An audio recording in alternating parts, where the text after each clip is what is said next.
सरकार को पहला जवाब मैं इस मंच से एक ही देना चाहूंगा। नरेंद्र मोदी ने, अमित शाह ने, भाजपा ने एक षड्यंत्र रचा ताकि सिख कौम बदनाम हो और सिखों का और हिंदुओं का भाईचारा खराब हो, आपस में झगड़ा हो। तो मैं सबसे पहला जो फिरंगी सरकार को, भाजपा और आरएसएस को इस मंच के माध्यम से देना चाहता हूं, जब तक ये नरेंद्र मोदी इस पृथ्वी पे सांस लेगा तो हम इसके इन गंदे कुकर्मों की वजह से आज इस मंच से, इस दुष्ट मोदी के कुकर्मों की वजह से जब तक ये जीवित रहेगा हम अपने आप को हिंदू कहलाना पसंद नहीं करेंगे। मैं यहाँ से एक दृढ़ प्रतिज्ञा लेता हूं और मैं हमेशा अपने आप को उस सिख और खालसा कौम का एक प्रतिनिधि, उत्तरदायित्व और एक जिम्मेवार, एक खालसा और सिख कहलाना पसंद करूंगा। जब तक कि ये दुष्ट मोदी इस धरती पर रहेगा मैं अपने आप को हिंदू कहलाना पसंद नहीं करूंगा।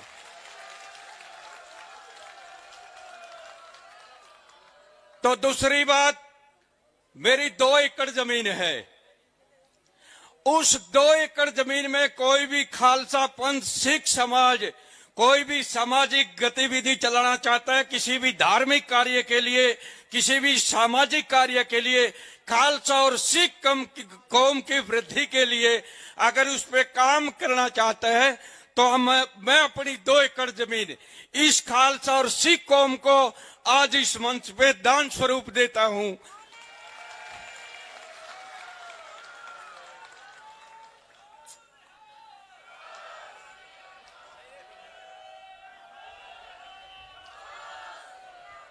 और मैं एक शिक्षित व्यक्ति हूं, ऐसे नहीं, मैंने पॉलिटिकल से एमए की, राजनीति की सभी गतिविधियों को मैं जानने वाला विद्यार्थी हूं। इनकी सब गंदी गतिविधियों को मैं बहुत अच्छे से जानता हूं। ये दुष्ट जो तोमर कार्य था, वह मैं किसानों से 11 मुलाकात की और 11 मुलाकातों में ये नहीं बता पाए वह किसान इन कानूनों में काला क्या है। तो मैं सारे देशवासियों को, उस दुष्ट खेती बाड़ी मंत्री को बताना चाहता हूं कि आपके पास काला क्या क्या है।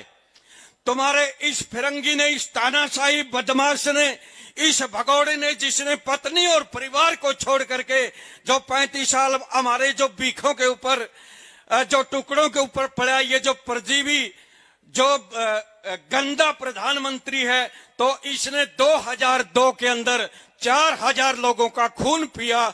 ये एक बहुत बड़ा काला है जो तुम्हारे इतिहास के कलंक में है और उसको पढ़ लेना।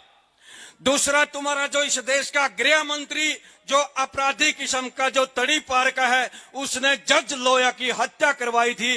अगर वो जांच आज भी हो जाए तो वो 302 के अंदर तेरा तड़ी पार जेल के अंदर होगा। दूसरा, ये तेरी विचारधारा के अंदर ये काला है। हमारे जो कोरोना के नाम पे 4 करोड़ मजदूरों को आपने तबाह किया और बर्बाद किया और 4 महीने तक उनको दर दर की ठोकरें खाने के लिए मजबूर किया और उनमें से 1200 लोगों की हत्याएं हुई, जान गई। तो ये भी तेरे उसमें दुष्ट, तुम्हारी इस विचार में भी काला है, तुम्हारे समाज में भी काला है और तुम्हारी पार्टी में भी काला है। पुलवामा के अंदर हत्या हुई, जिसको आप शहीद शहीद चिल्ला रहे हैं, जो देश का जो हमारा अजीत डोभाल, उसको उल्टा करके टांगिए और इस अमित शाह को उल्टा करके टांगिए, 10 मिनट में उगल देगा। यदि हमारे पास लेकर ये हम बताएंगे पुलवामा वो षड्यंत्र था, हत्या थी जिसमें अमित शाह और नरेंद्र मोदी शामिल थे। हमारे जो सैनिकों की हत्या आप लोगों के द्वारा हुई, ये तुम्हारे उसके अंदर काला है, संविधान में काला है, तुम्हारे विचार में भी काला है। आज जो 120 करोड़ जो किसान, खेती और खेतीबाड़ी से संबंधित ये जो पूरी भारतवर्ष की जो प्रजा है, इसको बर्बाद करने के लिए, इसको कंगाल करने के लिए, इसको गरीब करने के लिए, इसको लाचार करने के लिए ये जो काले कानून बनाए हैं, ये तुम्हारी नीति भी काली है, तुम्हारी नीयत भी काली है, तुम्हारी सोच भी काली है। और तुम जहां से, जिस अराजक पार्टी और जिस अराजक संगठन से पैदा हुए, आज उसको यूएनओ के अंदर चर्चाएं हैं। तुम्हारा आरएसएस वो ज्यादा दिन दूर नहीं, इस देश की आतंकवादी संगठन घोषित हो जाएगा, पर पूरी दुनिया को पता चल जाएगा तुम कितने काले हो, तुम कितने जलील और नीच प्रवृत्ति के आदमी हो। तो मैं अपनी भावनाओं को या मर्यादाओं से ज्यादा नहीं कह सकता, लेकिन मैं कुछ बातों के माध्यम से, एक छोटी ही कविता के माध्यम से आप लोगों से पूछना चाहता हूं। जो आपने विश्वास दिया था काला धन आएगा, 15-15 लाख मिलेंगे, हर वर्ष 2 करोड़ रोजगार मिलेगा, या जो महंगाई कम हो जाएगी, आपको विश्व गुरु बना देंगे, तो वो बातें कहेंगी कहां गई? ऐसा जो बात कह रहे थे वह अच्छे दिन आएंगे। तो उसके माध्यम से मैं सिर्फ एक छोटी कविता के माध्यम से पूछता है भारत दुष्टों, वो अच्छे दिन कब आएंगे, जब मेरी माता, मेरी बहना और इस देश के 60 लाख किसान अगर यूं इस ठिठुरती सर्दी में सड़कों पे धक्के खाएंगे, तो बता दुष्टों वो अच्छे दिन कब आएंगे। अगर हमारे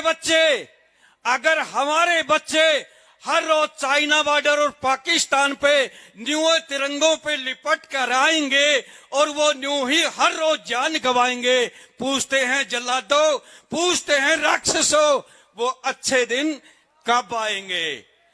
तो दोस्तों, मैं अंत में यही कहूंगा, न वो अच्छे दिन, न आपने किसी को झुकने की जरूरत है, न रुकने की जरूरत है, न दबने की जरूरत है। जितना तुम डराओगे तो मैं ये फिरंगी सरकार को बताता हूं, तुम उतने ही जूते खाओगे। तुम जितना हमें धमकाओगे, तुम उसी तरह नरक और गर्त में जाओगे। तो मैं अंत में फिर यही जो बातें, तो हमें न किसी पुलिस का डर है, न किसी प्रशासन का डर है, न किसी मौत का डर है, न किसी पुलिस का डर है। मैं यहाँ से आह्वान करता हूँ, जो आईटीओ के ऊपर जो गोली चली थी उसका मैं प्रत्यक्षदर्शी गवाह हूँ। मेरे सामने गोली चली, एक लड़के के गर्दन में गोली लगी थी। अगर कभी भी मेरी गवाही की जरूरत पड़े तो मैं उस हालात का प्रत्यक्षदर्शी गवाह हूँ। अगर देश के अंदर कोई भी सेना का अधिकारी हो, कोई भी पुलिस का अधिकारी हो, मैं वो गवाह हूं जिनकी आरएसएस की आतंकवादी जो गतिविधियां करवाते हैं, बम ब्लास्ट करवाते हैं, कैसे ये बम बनाना सिखाते हैं, उनका मैं अकेलो मौजूदा गवाह हूं। मैं बताऊंगा कौन कौन लोग इन लोगों को बम विस्फोट करवाते हैं और हिंदू मुस्लिम के दंगे करवाते हैं, और इस देश में जाति और धर्म के दंगे कैसे बीजेपी और आरएसएस इस देश के अंदर दंगे भड़काती है और इस देश का माहौल खराब करती है। यदि किसी पुलिस अधिकारी, अगर कोई सेना के अधिकारी को ऐसे व्यक्ति की जरूरत पड़े, करमबीर नैन हरियाणा प्रदेश से मैं मौजूद रहूंगा और मैं बताऊंगा ये किस प्रकार से देश के अंदर दंगे फैलाते हैं।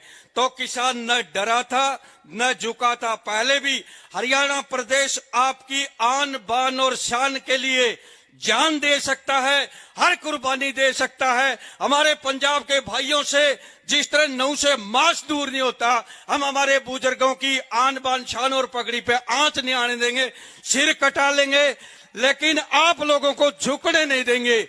यह पूरे हरियाणा प्रदेश की ओर से आह्वान है और पूरा आश्वासन और विश्वास। मैं खुद स्पोर्ट्स कोच हूं, मेरे सैकड़ों शिष्य आज सेना में भी हैं, और मैं आप लोगों को ये यहां से मैं प्रण और प्रतिज्ञा लेता हूं, मैं आगे पूरे जीवन में न कोई सर्विस करूंगा, न कोई काम धंधा करूंगा। जहां भी इस देश के अंदर कहीं भी अन्याय हो, चाहे वो किसान पे अन्याय हो, चाहे वो मजदूर पे अन्याय हो, चाहे वो सिख पे अन्याय हो, चाहे वो मेरे मुस्लिम भाई पे अन्याय हो, मैं पूरा बचा हुआ जीवन अन्याय के खिलाफ लड़ूंगा और इन फिरंगियों के खिलाफ एक बुलंद आवाज करता रहूंगा। ये मैं आज से यहां से एक प्रण और प्रतिज्ञा लेता हूं।